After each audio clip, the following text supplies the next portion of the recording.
Hello everyone, welcome to this course.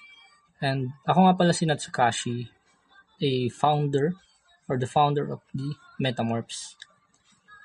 So I created this course with the intention of helping people or helping traders or investors or potential traders or investors in being able to understand kung paano nga ba magbasa ng market or paano nga ba mag-trade or what are the necessary information or idea na kailangan yung malaman in starting your trading or investing journey.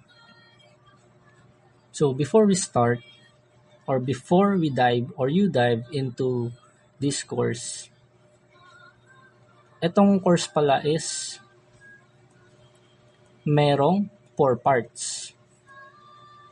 Meron tayong egg, the caterpillar, and chrysalis or the cocoon, and lastly is yung butterfly.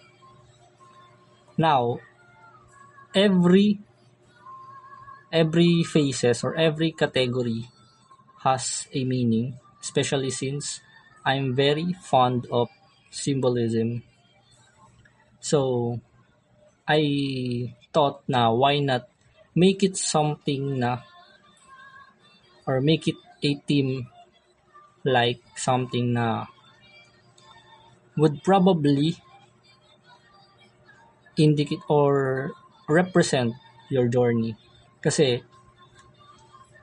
I believe metamorphs or learning, just like in every other things or in every other aspect, in learning, we are all beginners or we all starts from something that is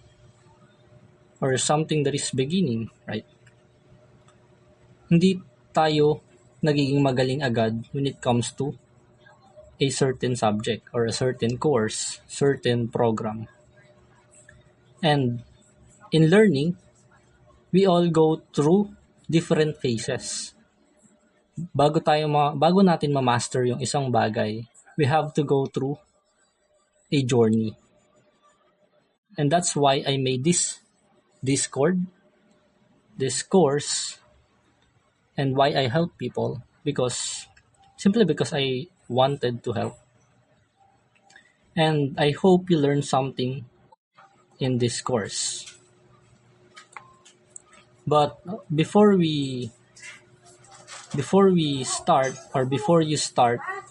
on this course, let me tell you or disclaimer lang na the videos or these videos, the provided content or these videos are only for informational or educational purposes only, and I do not intend any copyright infringement.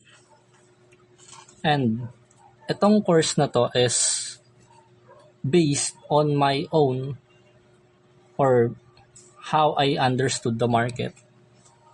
And I believe na something that could probably help you. And etong course na to again as well is a compilation of different ways of analysis or different ways of reading the market. And I hope you learn something from here. So that's it for this. See you sa next video.